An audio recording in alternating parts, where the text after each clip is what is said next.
Assalamualaikum warahmatullahi wabarakatuh. Apa kabar teman-teman semua? Sehat? Alhamdulillah. Baik, sebelum kita bahas lebih lanjut, mari kita berdoa terlebih dahulu.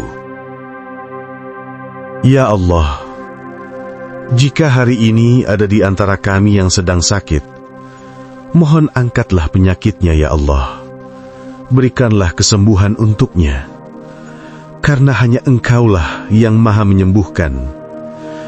Ya Allah, jika hari ini ada di antara kami yang kesulitan rizki, mohon mudahkanlah dan bukalah jalan rizkinya ya Allah.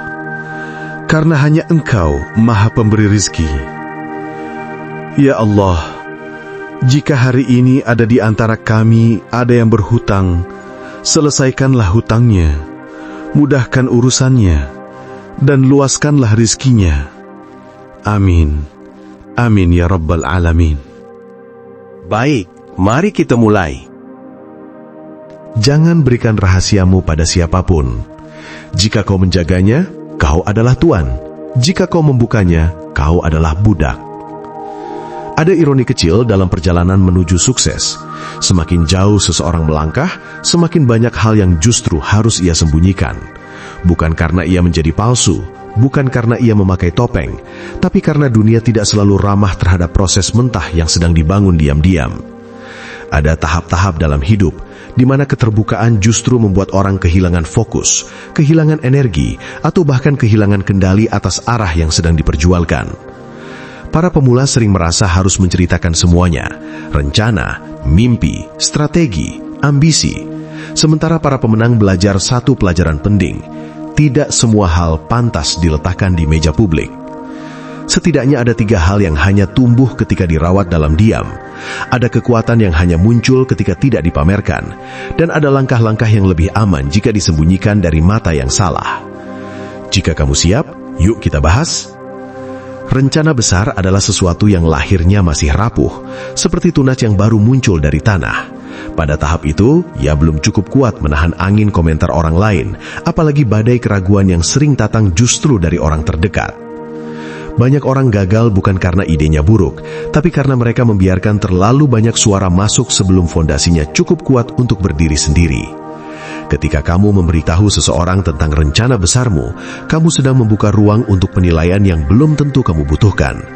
Ada orang yang akan meremehkan karena mereka tidak bisa membayangkan apa yang kamu bayangkan.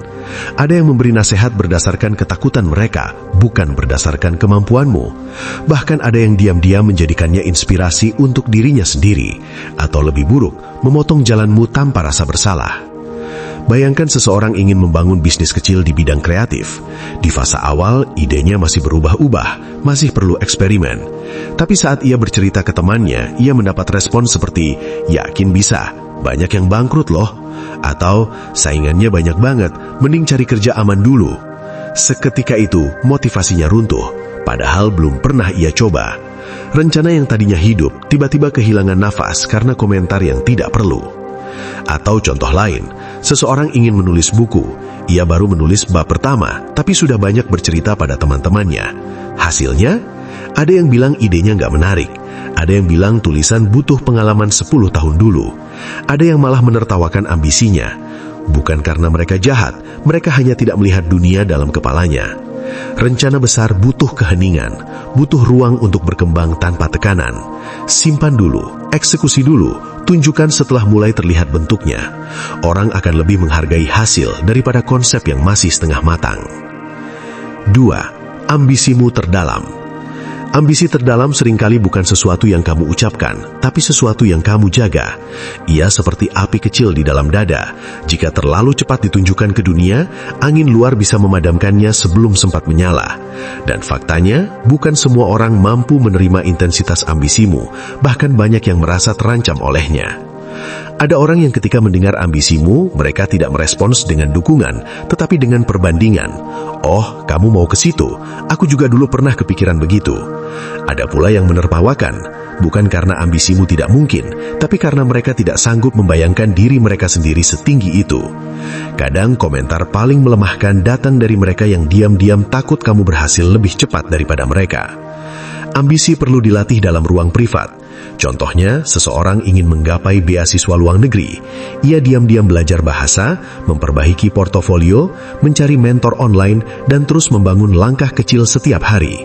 Ia tidak bercerita apa-apa kecuali pada orang yang benar-benar penting. Karena ia tahu, begitu ambisi diucapkan kepada lingkungan yang salah, ia bisa berubah menjadi beban, bukan kekuatan. Contoh lain, seorang karyawan yang ingin naik level karir. Ia tidak perlu mengumumkan, "Aku mau jadi manajer tahun depan." Yang ia lakukan adalah meningkatkan skill, mengambil tanggung jawab lebih, dan diam-diam membangun reputasi. Tanpa terlalu banyak bicara, orang lain mulai menyadari kualitasnya. Ketika kesempatan datang, dialah yang paling siap. Ambisi tidak butuh tepuk tangan. Yang ia butuhkan adalah ketekunan yang tidak terlihat, jam diam-diam yang kamu kumpulkan tanpa ada yang tahu, dan kesabaran untuk membiarkannya matang dalam ruang sunyi. Ada saatnya kamu berbagi, tapi sebelum itu, biarkanlah ia tumbuh tanpa interupsi. Tidak ada jalanan sukses yang rapi, tapi dunia hanya suka melihat hasil akhirnya. Itulah sebabnya proses yang penuh kegagalan, kebingungan, ketidakhadiran arah adalah bagian yang paling bijak untuk kamu sembunyikan. Bukan untuk terlihat sempurna, tapi untuk menjaga ruang aman tempat kamu bisa salah tanpa penilaian. Proses itu memang tampak kacau. Ada hari ketika kamu belajar 3 jam tanpa menangkap apapun. Ada malam ketika kamu mengutak-ngatik usaha kecilmu, mencoba 50 versi dan semuanya gagal. Ada minggu ketika motivasi turun dan kamu hanya bertahan 1 langkah kecil. Jika semua itu kamu tunjukkan ke orang yang salah, mereka tidak akan melihat upaya, mereka hanya akan melihat kegagalan. Contohnya, seseorang yang membangun bisnis online. Di belakang layar, ia bolak-balik ubah desain, riset tren, ganti pemasok, dan terus eksperimen. Kalau proses itu diumbar, mungkin ada komentar seperti, "Lah kok berubah lagi? Kamu yakin gak sih?" Komentar kecil seperti itu cukup untuk membunuh momentum. Atau seseorang yang belajar skill baru, video latihan awalnya buruk, gerakannya kaku, hasilnya jauh dari bagus. Jika ia unggah semua itu terlalu cepat, bukan insight yang ia dapat, tapi evaluasi yang tidak ia butuhkan. Padahal fase berantakan adalah tempat kreativitas paling subur bekerja. Menjaga prosesmu tetap privat memberi ruang untuk gagal tanpa rasa malu, berkembang tanpa tekanan, dan bertumbuh dengan ritme yang organik. Kamu tidak perlu membuktikan apapun di tengah perjalanan, kamu hanya perlu bekerja sampai hasilnya berbicara sendiri. Pada akhirnya, menyembunyikan hal-hal tertentu bukan soal menjadi misterius, tetapi soal menciptakan ruang di mana dirimu bisa tumbuh tanpa gangguan. Rencana besar, luka batin, proses yang berantakan, semuanya adalah fase-fase rapuh yang butuh keheningan agar bisa berubah menjadi sesuatu yang kokoh. Hidup ini penuh dengan sorotan yang terlalu cepat menghakimi, terlalu cepat memberi opini, dan terlalu cepat mengganggu arahmu. Karena itu, keberanian untuk menahan cerita, menutup pintu, dan menjaga beberapa hal hanya untuk dirimu sendiri adalah seni yang tidak diajarkan di sekolah manapun. Sukses pada banyak orang lahir bukan dari banyaknya suara yang mereka dengar, tapi dari sedikitnya gangguan yang mereka izinkan masuk.